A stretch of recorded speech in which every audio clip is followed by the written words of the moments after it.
Hey, if you're a parent or someone who is interested in learning more about the 401 Kids savings account, you're in the right place. In this video, I'm going to be breaking down some of the details of this proposed bill and then share with you what we know so far as it relates to this. All right. So I just want you to imagine, for instance, this is going to be an opportunity to pretty much allow all children in the United States to be able to qualify or to be able to afford education and other financial benefits in the future. All right. So on January 31st, it was a group of lawmakers who came together and came and put this together. It's called the 401 Kids Savings Account. It was spearheaded by Senator Bob Casey.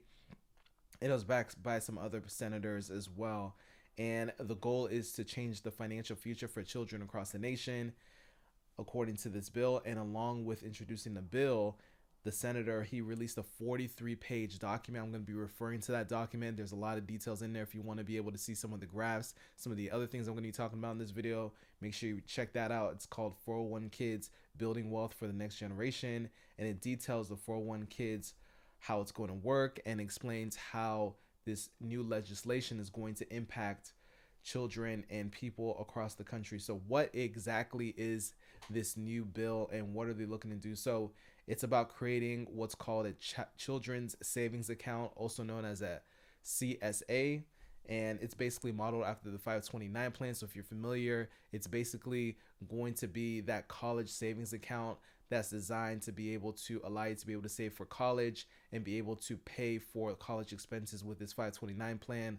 Different states have their ways of being able to fund it and manage it. It's also managed by the Treasury. 529 is also based and named after the section of the IRS tax code that it's related to. And like I said, it's designed for education expenses and really just designed to help encourage people to save for the future as it relates to education and also get a tax deduction as well. So that is another option for you in addition to being able to utilize this new proposed bill of this 401 Kids savings plan. All right.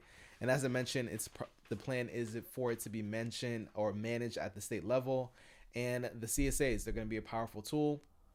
It's more than just saving money for the children. It's about being able to build their future as well and also increase financial literacy. This is what they believe is going to happen if this bill actually gets passed. So basically the way it works is every child born in the United States, they're going to get what's called a 401 Kids account. It's going to start with an initial federal deposit, and over years, family, friends, and even the children themselves can contribute to it. There's also going to be incentives for people who are low and moderate income families to help their savings grow even faster. So basically, you want to think about the 401 Kids account as like a way for lower income, moderate families to be able to have an even more powerful way to be able to build their savings for college. They're going to have outside resources to be able to contribute as well. And the idea here is for them to also be able to use it in different ways as to be able to the children to be used in different ways. So starting at the age of 18, the money can be used for education, starting a business, buying a first home, and even retirement savings. So again, this is going to be different from the 529, which is primarily focused on education expenses. And it also states that while anyone can contribute up to 2,500 annually, the act specifically supports lower and moderate income families with federal backing, and this ensures that every child has a chance to grow their savings and eventually build their wealth, right? And this is what they're proposing with this. And for many families, the dream of financial security seems to be out of reach, but with this 401 Kids, every child can have a financial asset by the time they're 18, whether it's for education, starting a business, etc. So in that 43-page document, they had this graph and this chart that explains how each of these different scenarios are going to be sourced, who's going to be able to qualify for it, and what can they expect to receive. So starting with this first one here from this report, it says an individual, and the individual is going to be a parent, grandparent, nonprofit, or the child themselves. That is one source to be able to contribute to this savings account, and it's going to qualify for all children from ages 0 to 17. The amount you can contribute is going to be up to 2,500 in contributions per year per child maximum combined from all the resources. Like I said, the resources are going to be the families, nonprofits, and the child themselves. Even employers can contribute to this. All right, the next source is going to be an annual federal deposit every year until age 18. So this is going to be for children from lower and moderate income households. The age is going to be 0 from 17, and it's going to be an automatic $500 per year for families with a modified adjusted gross income of 75,000. If you're married filing jointly, it's going to be 155,000. Sorry, 150,000 with a phase out above that. And there's going to be an additional automatic 250 per year for households that are eligible for the earned income tax credit, even if you're not claiming for the earned income tax credit. So again, they're really pushing to be able to help these families that fit within this income threshold. Then there's going to be an annual federal matching deposit. So children in the earned income tax credit eligible households from ages 0 to 17, it's going to be a dollar to dollar savings match on individual contributions, not to exceed 250 per year for households eligible for the earned income tax credit, even if they're not claiming the earned income tax credit for the year. There's also going to be state government deposits to be able to fund this as well. This is going to qualify for children between the ages of 0 and 17, and states may make additional contributions into this 401 kids beyond the 2,500 annual contribution. So it's going to be based on and determined by the state level. And again, they're saying that this is going to be able to help children across the country have more of an opportunity to be able to qualify and be able to afford these different things. So another thing here that they talked about, which I thought was really interesting, was sharing more about, they provided different scenarios. So here they actually provided like case studies of what a child may experience when they go through this process. So they have one example called Brandon's 401 Kids Story. And again, it's hypothetical based on what they believe here. But they're saying that let's say the family contributes 1% of their annual income. And let's say that it's going to come out to 476 per year on average. Then they can get a contribution from a nonprofit such as a YMCA. They're going to contribute $100 per school year. Then the government's going to turn around and contribute up to $1,886 for the year on average.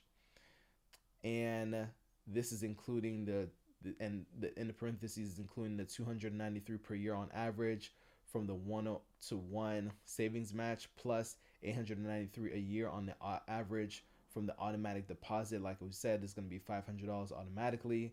And then the investment over the 18 years, assuming that there's about a 6.1 annual rate of return, that's $25,600 over 18 years. So in total, when you combine all of these, they calculate that to be $55,000. And again, that's going to either can be used for engineering to go to school or entrepreneurship. So that is how that works. One thing to note here, they're saying that there's going to be no withdrawals prior to the age of 18.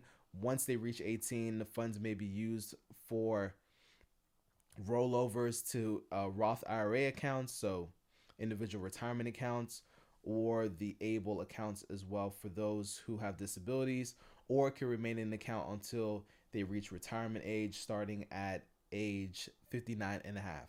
So they're giving you some more flexibility. So I think that's a benefit here. But again, how it's going to be funded, we'll see how that plays out. But they did do an analysis.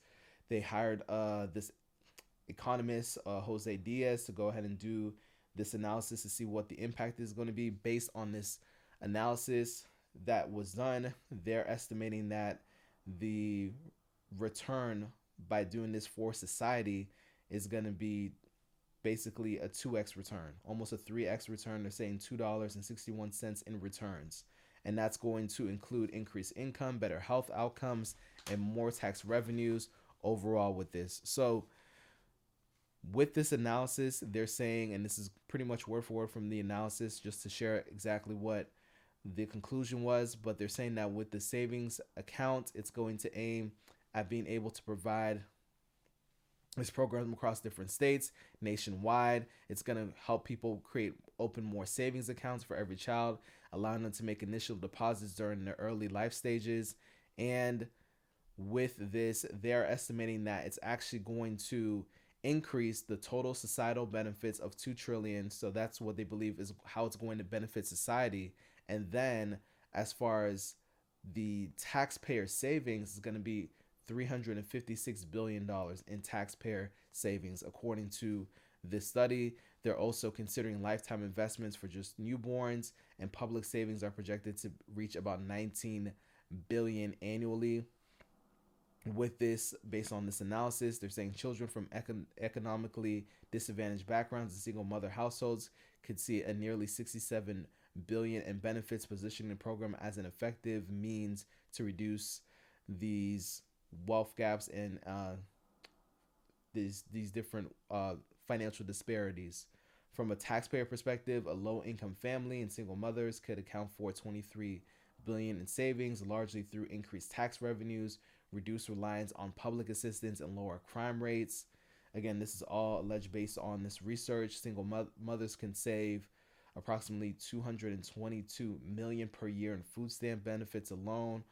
Although it's not accounted for in the social return on investment, this SROI estimate, they anticipate that the program could also significantly reduce elderly individuals' dependence on Social Security by more than 50%. So a lot of big claims here based on this research. So we'll see how it actually plays out.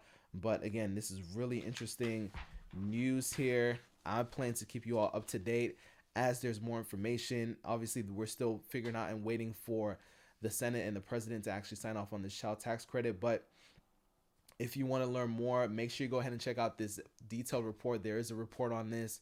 Read all the details. Again, this is proposed. It's not finalized yet.